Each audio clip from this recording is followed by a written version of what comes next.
The silence in the grand hall was so thick you could almost taste it. It wasn't the kind of silence you find in a library. It was the heavy, suffocating silence that happens right before a bomb goes off. I stood right in the center of the gold-plated floor. I didn't look at the beautiful art on the walls or the sparkling chandeliers. I couldn't. My eyes were locked on the 300 elite galactic guards surrounding me. Every single one of them had a plasma rifle aimed directly at my chest. The little red laser dots danced across my skin like angry insects. To these people, if you can even call them people, I wasn't a guest. I wasn't a diplomat. I was a human. In their encyclopedias, my species was listed under biological hazards. They saw me as a monster from a high-gravity death world. They thought my skin was like armor and my breath was toxic gas. To them, I was a walking nightmare in a suit and tie. "Step back, Terran," the High Chancellor hissed.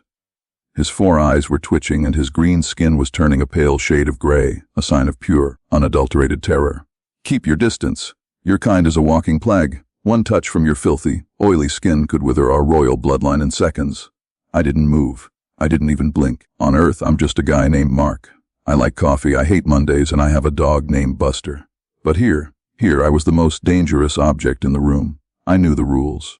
The human restraint protocols were very clear. If a human makes a sudden movement or even raises their voice in the presence of the royal family, the guards are authorized to vaporize them instantly. The Chancellor kept screaming about biosecurity and predator instincts.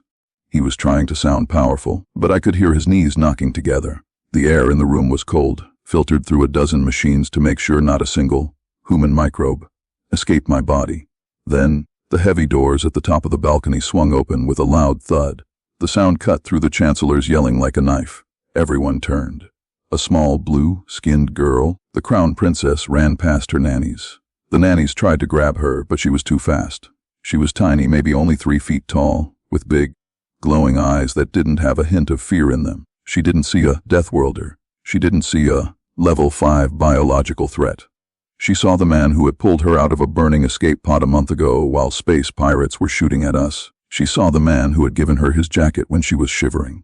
She saw me, Mark, she shouted. Her voice was high and happy, completely ignoring the 300 guns in the room. She sprinted across the marble hall. Her tiny boots made a rhythmic click-clack sound that felt like a countdown. The guards gasped. I heard the sound of 300 safety locks clicking off at the same time. The Chancellor's face went from gray to white. "Princess, no!" he screamed, his voice cracking. "Stay away from the beast." But she didn't listen. She didn't care about death world or biology. She leaped through the air with her arms wide open. Time seemed to slow down to a crawl. I saw the guards' fingers tightening on their triggers. I saw the sweat dripping down the captain's face. I knew that if I moved my hands to catch her, the guards would think I was grabbing her to kill her. If I stepped back, she would fall and break her fragile bones on the hard marble. She slammed into my chest and wrapped her tiny, blue arms tightly around my neck. The entire palace froze. It was like someone hit the pause button on the universe. 300 rifles were 1 millimeter away from firing. I was a monster, holding a glass doll, and the whole galaxy was watching through the security cameras, waiting to see if I would crush it. I could feel her heartbeat. It was fast, like a bird's. She was warm, and she smelled like some kind of alien flower. She was hugging me so hard she was shaking. "I missed you," she whispered into my ear. I stared straight ahead, my arms frozen at my sides, my heart hammering against my ribs like a drum. I was a human, the most feared predator in the stars, and right now, I was absolutely terrified. Not of the guns, not of the Queen. I was terrified that if I breathed too hard, I would break the only friend I had in this cold, empty galaxy. The High Chancellor found his voice again, though it was barely a whisper now. "Guards, if he moves, if he so much as twitches, kill him." I looked at the captain of the guard. His eyes were wide. He knew that if they fired, they would hit the princess too. We were trapped in a circle of death, and the only thing keeping the peace was a 5-year-old girl who refused to let go of a monster. The air in the grand hall felt like it was made of electricity. I stayed perfectly still, my arms locked at my sides like they were made of stone. The crown princess, Alara, was still clinging to me, her small face pressed against my suit jacket. To any human back home, this was just a sweet moment. But here, millions of miles from Earth, it was an international crisis. I could hear the scanners in the room. They weren't silent. They made a high-pitched, whining sound that got louder the longer I stayed in contact with the princess. You argue Upligargress, a robotic voice echoed from the walls. TR Levilskatikiel, PR.or, PR The sound was driving the guards crazy. I saw their fingers twitching on their triggers. They were trained to kill anything that threatened the royal bloodline, and right now, their computers were telling them that I was the ultimate threat. Who, men? The voice came from the far end of the hall. It was the queen. She had stood up from her massive, floating throne. Her skin was a deep, royal purple, but it was turning a sickly shade of white around the edges. She looked like she was watching her daughter play with a live grenade. Release the princess. Slowly, she commanded. Her voice was trembling so hard I could hear her teeth chattering. If you harm a single scale on her skin, if you so much as scratch her with those death world claws of yours, I will personally see to it that Earth is wiped from the star charts. Your planet will be a memory by sunset. I looked down at Alara. She wasn't scared. In fact, she was doing something that made the situation even worse. She started to purr. It was a low, vibrating sound that meant she felt safe. To her, I was a warm, soft pillow. To her, I was the man who had stood in front of a pirate's laser to keep her safe a month ago. But I knew the reality. The rest of the room didn't see a hero. They saw a ticking time bomb. She's not sick, Chancellor, I said. I tried to keep my voice as low and calm as possible. On Earth, I'm told I have a radio voice. But here, the deep bass of a human male's voice sounded like a growl to them. It echoed off the marble walls, making the guards jump. Silence! The Chancellor barked. He was hiding behind a shield held by 2 guards. Do not speak. Every time you open your mouth, you release millions of bacteria. Your skin is covered in acidic oils. Your breath is pure CO. To us, you are not a person. You are a walking extinction event. He wasn't entirely wrong.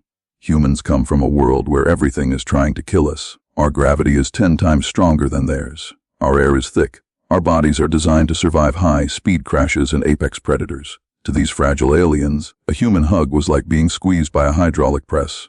I looked at the princess. She finally pulled back just an inch.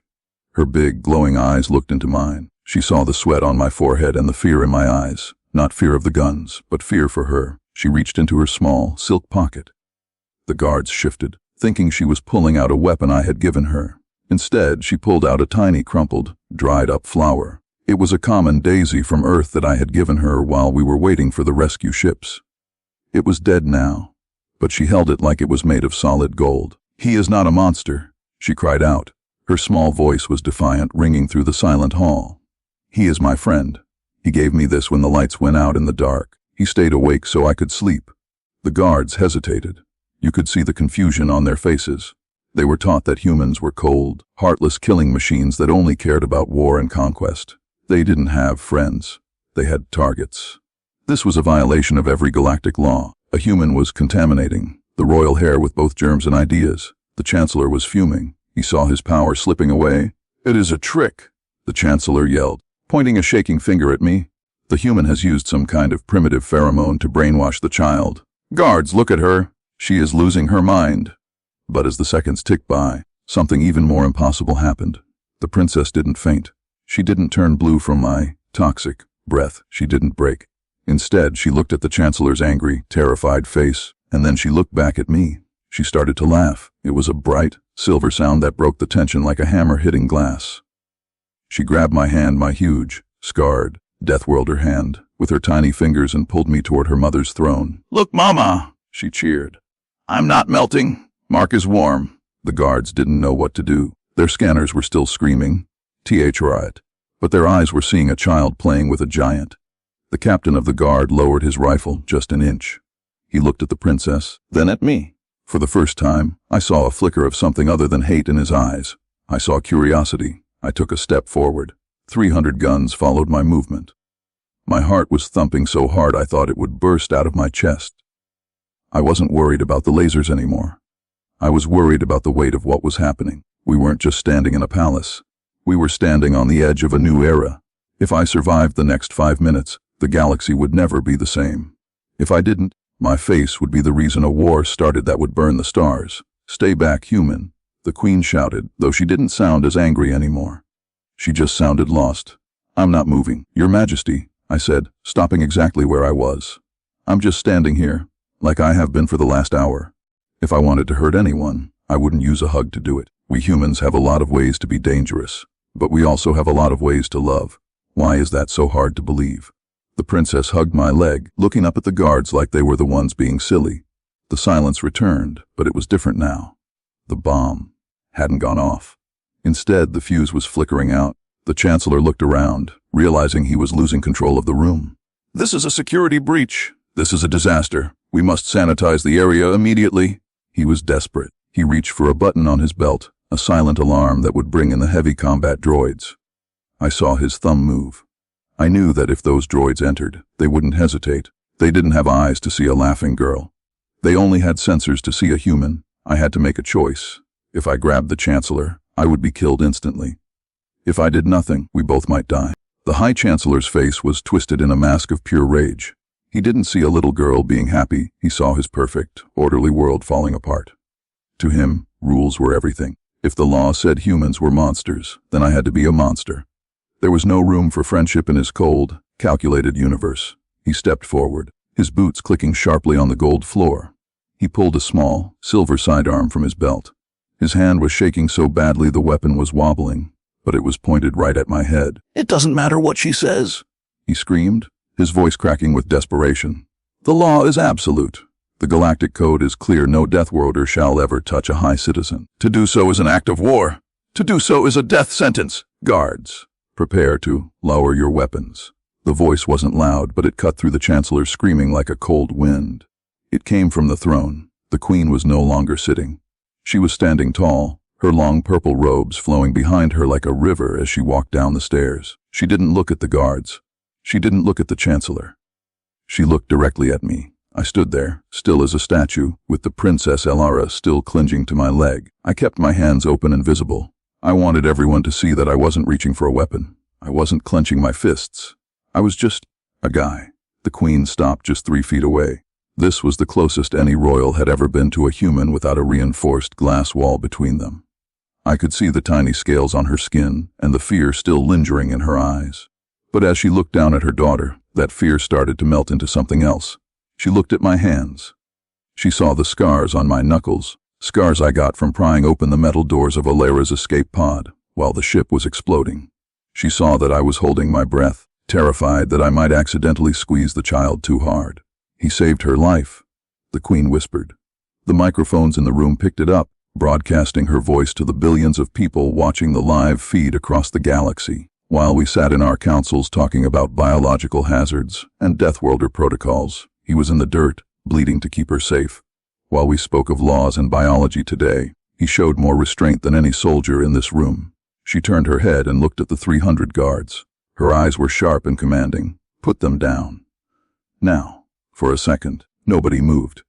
The chancellor looked like he was about to faint. Then, the captain of the guard was the first to act. He lowered his plasma rifle and clicked the safety lock back on. Then the guard next to him did the same. Click, click. The sound echoed through the hall like a wave. One by one, the red laser dots disappeared from my chest. The suffocating pressure that had been sitting on my lungs for the last hour finally vanished. The tension in the room snapped like a rubber band. For the first time in galactic history, a human was standing in the inner circle, without chains, without a cage, and without 1,000 guns pointed at his heart. The queen reached out. It was a slow, hesitant movement. She touched the sleeve of my suit jacket. She expected it to be hot, or acidic, or covered in slime. Instead, she just felt wool and the warmth of a living being. "You are not what they told us," she said softly. I finally let out a long, shaky breath. My legs felt like jelly. I looked down at Elara. She was beaming with pride, looking up at me like I was a superhero. I couldn't help it. I broke the protocol one last time. I reached down and gently patted her head with just one finger. I was so careful. It was like I was touching a bubble that might pop. My finger was huge compared to her head, but I was precise. I was soft.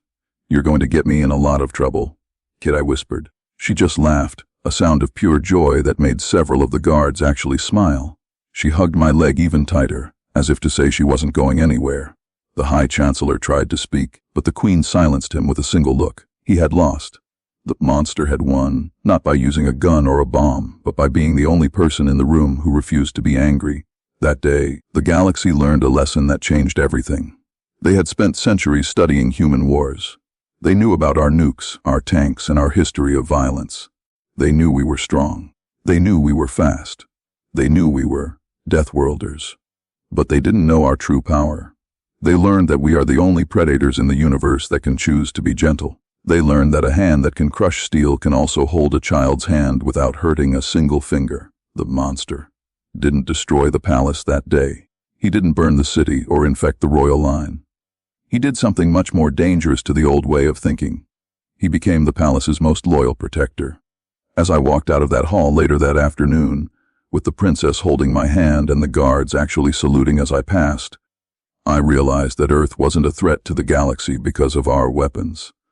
We were a threat because we were the only ones who knew that a hug could be more powerful than a plasma cannon. And from that day on, whenever an alien race looked toward the stars and saw a human ship, they didn't just feel fear. They felt a strange, new hope, because they knew that if they were ever in trouble, the monsters would come, and we wouldn't just bring our guns. We would bring our hearts.